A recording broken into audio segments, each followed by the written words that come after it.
Okay guys, para to sa Pisces. Kung kayo ay Pisces, para to sa inyo.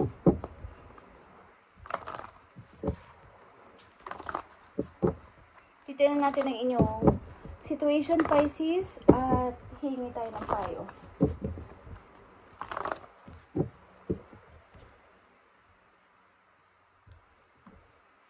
Pisces, ngayon is September 2, okay? Pisces, ano na ang inyong kaganapan sa buhay ninyo, Pisces?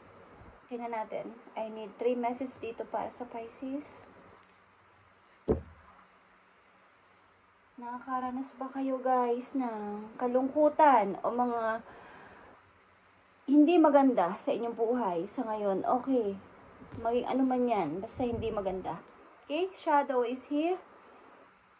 Truth chakra is here and stand your ground. Okay.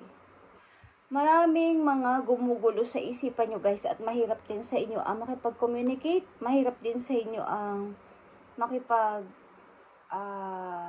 para makisalamuha sa tao, magsalita ng inyong mga nararamdaman. Itong struggle ninyo ang magsalita, makipag-communicate. Okay? Truth chakra is here, or i-grow nyo pa ang inyong truth chakra. Okay? Mag-meditate kayo kung pwedeng kumanta kayo or magbasa or practice yung palagi kayo nagsasalita sa mga tao sa paligid niyo para umunlad o mag-grow ang inyong communication sa ibang tao. Okay? Nahirapan kayong magsalita ng inyong saloobin, Pisces, at siguro maraming mga taong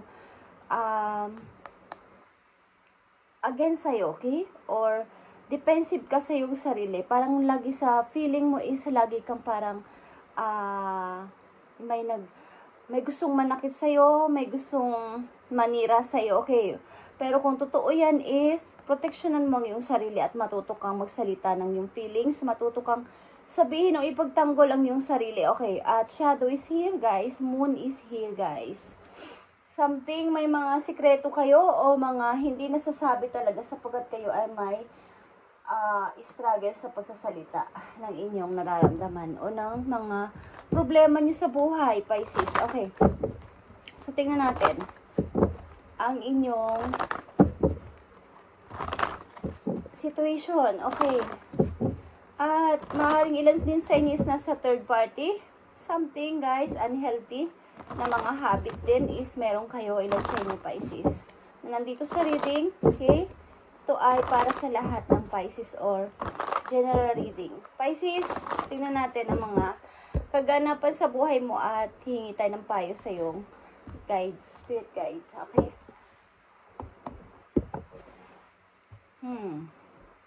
Something na mayroon kang hinuhold na hindi ka makaalis kahit na pinagsasabihan ka na ng mga angels mo, okay, o ng kapalaran ni God na yeah, Pisces, umayos ka na, okay? Nakikita mo ba yan?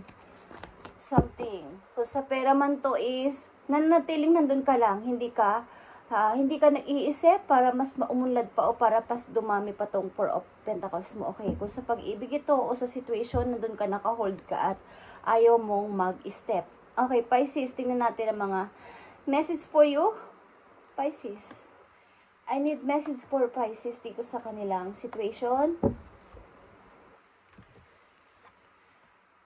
Prince of Wands is here, guys. Okay, mukhang kayo ay bata pa naman at pwede pa kayo maging maayos or sundin yung mga gusto niyo, yung mga passion niyo, okay?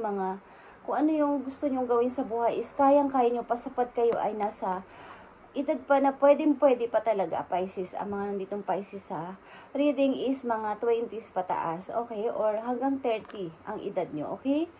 Marami pa kayong dapat mangyari. Marami pang dapat mangyari sa buhay ninyo.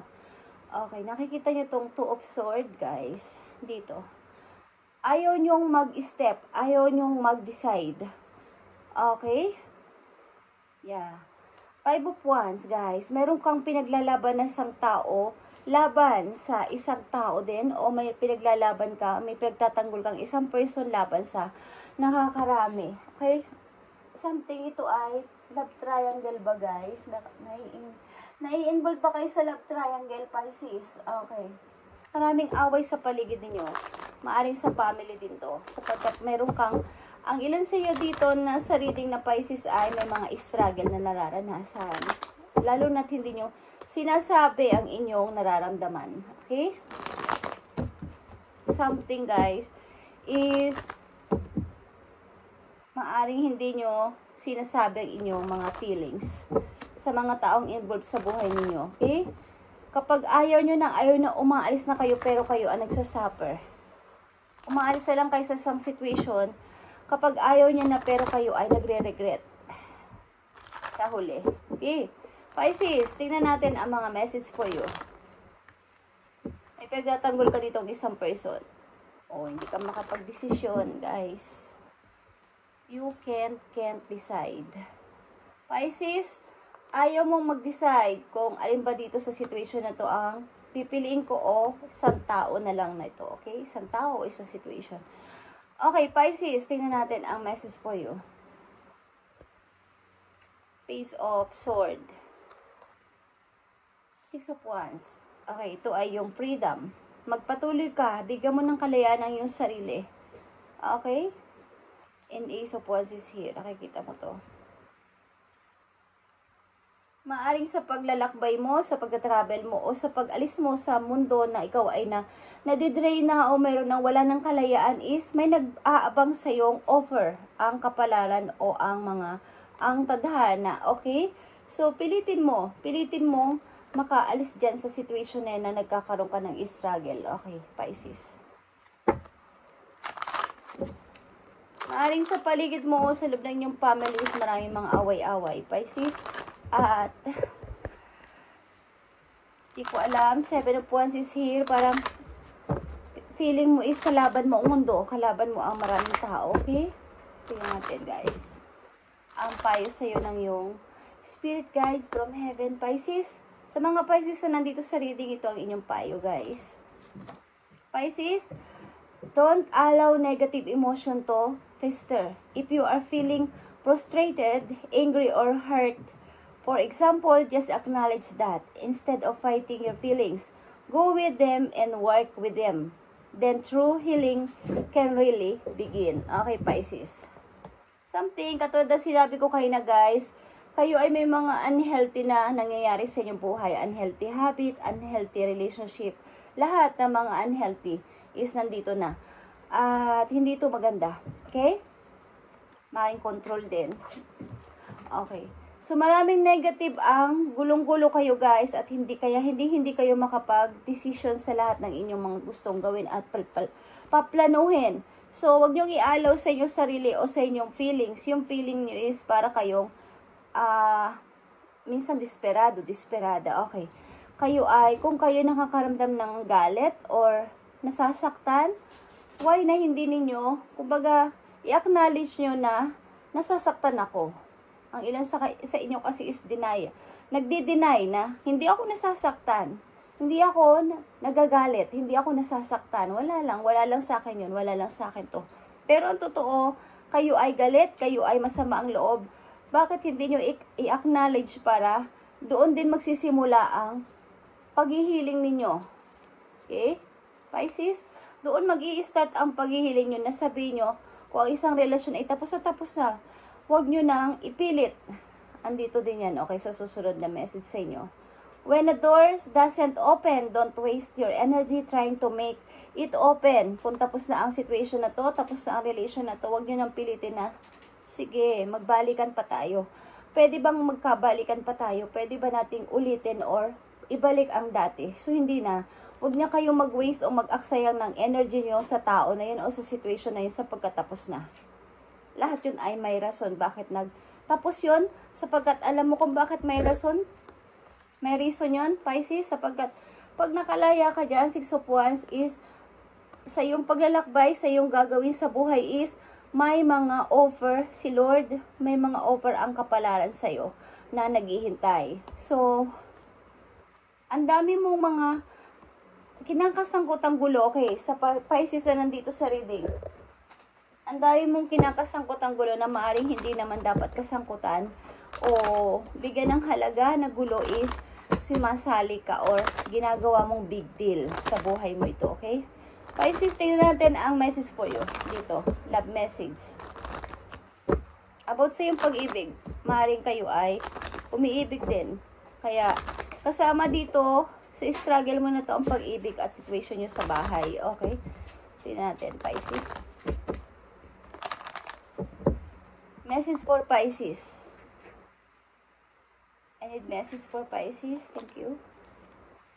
They are the one. You have already met the romantic partner you seek. Okay, kung kayo ay nasa pag-ibig na Pisces, maring siya na yung pag-ibig na hinahanap mo. Siya na yun talaga ang para sa'yo. But, meron kayong mga pagtatalo sa loob na inyong mga tahanan. Okay, sa ilang Pisces. At ano pa ang message for you, Pisces? Open your eyes, Pisces. If someone shows you who they are, believe them the first time. Okay, kung kayo ay hindi pa naibig or may paparating na tao, is huwag niyong husgahan ang tao na to sa kanyang mga physical o panlabas na kaanyuan o sa mga word na sinasabi niya, sa kanyang kilos, sa kanyang karakter. Okay, yung pinapakita niyang magaspangang ugali, akala niyo yun na yung totoo niyang. Kumbaga, kilalanin niyo muna yung tao na yun bago niyo husgahan. Okay, maaring hindi yun talaga siya or talagang iba ang kanyang kumbaga, siya na yung tao na para sa inyo dapat is nauudot pa because nahuhusgahan agad sa umpisa pa lang. Okay? So, isa pang message dito about sa inyong pag-ibig, Pisces. Leave your fears behind. They are stopping this relationship from blossoming. Okay. So, takot ka. Ilan sa inyo is takot magmahal? Huwag mong ialo mo yung pag-ibig na to kung kayo ay umiibig at alam mong true love mo to, alam mong gusto mo at gusto ka rin niya is why not na hindi mo kumbaga sumabay ka sa agos ng situation kung nagmamahalan kayo, Pisces. Okay? Maaring kayo ay may mga tawag doon, complex. Okay, complex sa sarili. Marami kayong parang nai-insecure yung iba sa inyo at maraming mga tinatago. Maraming mga hindi sinasabi sapagkat hirap kayong parang mag-show o magsalita ng inyong mga nararamdaman sa inyong pamilya, sa mga tao malapit sa inyo. So, may struggle kayo sa pagko-communicate, okay, or pakikipag-usap sa tao.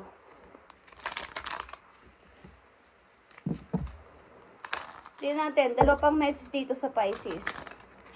Sa inyong situation na to.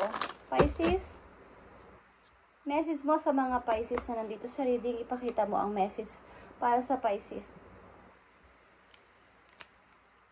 Three of Cups, guys. Okay. Tingnan natin kung ito ay good news. Okay.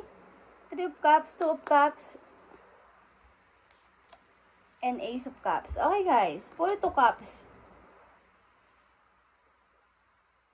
May good news galing sa isang tao, galing sa taong mahal ninyo. Okay, guys? At magsisimula ang pag-ibig na to. Okay? May magsisimula ditong ng pag-iibigan sa Pisces. Okay, bago ito na mararamdaman nyo na parang brand new na feelings, brand new na emotion. Okay? Na mararamdaman ninyo galing sa isang tao. Ito ay really partnership. So, bigyan ninyo to ng, kumbaga, i-open nyo yung eyes ninyo sa pagmamahal. If someone shows you they are, believe them the first time. Kumbaga, kung ano man ang ipakita sa inyo ng tao na to, Pisces, kung kayo ay makakaranas ng ganito sa mga susunod din yung araw, linggo, buwan, sa isang tao na parang may feelings din kayo is, pahalagahan ninyo ang person na to. Baka ito na ang the one na hinahanap ninyo, okay? Bagong-bagong person ito na makikilala ninyo. Okay, guys? Bago din yung, parang bago sa pakaramdam ang pag-ibig na to. Ito, masasabi ninyo. Okay? So, ang ilan sa inyo dito o karamihan sa inyo dito ay may conflict sa sarili at hirap sa pagkikipag-communicate sa ibang tao sa inyong pamilya. Maring may away-away sa loob ng family o mayroon kayong pinagtatanggol na person sa inyong pamilya. Mayroon kayong pinagtatanggol na person sa ibang tao. Okay? At mahalaga sa inyong person na to. Ang ilan sa inyo is defensive, parang may lalapit lang sa inyo at akala nyo sasaktan na kayo at kumbaga, hindi nyo muna binibigyan ng hindi nyo na kumbaga sa nagdo-doorbell pa lang, hindi pa nagsasalita is pinapalayas nyo na. Paano kung may magandang balita ang person na yun sa inyo? Okay, huwag nyo muna husgahan ng mga tao lumalapit sa inyo at bigyan ng pansin ang kailang mga sasabihin bago kayo magsalita, bago nyo sila husgahan. Okay. So, maaaring kayo ay may nakaraan na parang hindi kayo pinaniwalaan ng ibang tao, kaya parang ang hirap din i-accept ng mga taong ito. Baka kayo ay ibagsak again o baka kayo ay gawa na naman ng problema. Okay? So, open your eyes, Pisces, sa mga taong mamimit ninyo. At ang ilan sa inyo is dapat na mag-isip-isip, okay, mula sa araw na to, Page of Swords, mag-research, mag-grow sa sarili, okay, at palayain ang sarili. May naghihintay sa inyo magandang offer sa inyong pupuntahan o sa inyong gagawing desisyon kung saan man kayo pupunta, ano man ang inyong babaguhin sa inyong buhay. May maganda, Ace of Wands is here, may magandang alok sa inyo si God at mayroon siyang ibibigay sa inyo na bagong pag-asa. Okay, ito ay fire sign at ito ay inyong gusto. Ito ay inyong desire, ito ay inyong want. Okay. Pisces, thank you and God bless at sana ay maging maayos at makapag-decide ka na. Huwag ka nang matakot kung may masasaktan o ano sa iyong decision. Ang mahalaga is nakapag-decide ka. Okay. At pilitin mong mag-grow sa sarili mo at tuloy-tuloy sa paghihiling. Kung nasasaktan ka at nakakaramdam ka ng galit o panibugho, is i-acknowledge mo na yan, nasasaktan ako, galit ako, masama ang loob ko. At doon din manggagaling yung paghihiling, doon magbibigin o mag-i-start ang paghihiling sa puso mo pag nailabas mo yan. Okay? Thank you and God bless. Pisces.